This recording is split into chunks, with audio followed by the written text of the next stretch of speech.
Gavana ma kaunti ma Siaya James Orengo okwedo lendo manogol gi jatend weche telo e kaunti no ni dhi gerne en kod jalupne ot gi kwan omenda maromo $79,000.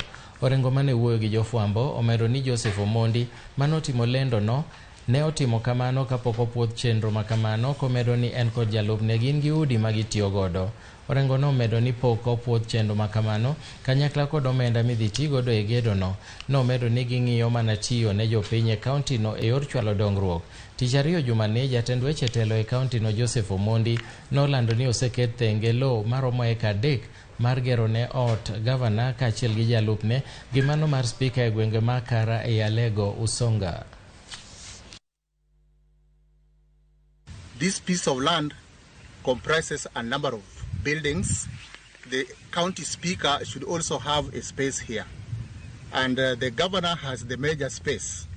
The governor's house is going to cost us 44 million.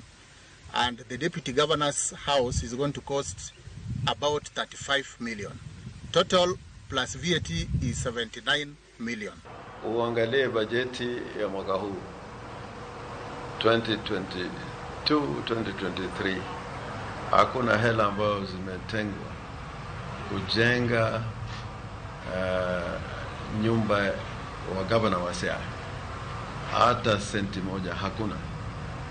Ingawaje kuna pesa ambazo zimetengwa ambayo iko kwa bajeti ya kujenga nyumba ya deputy governor, lakini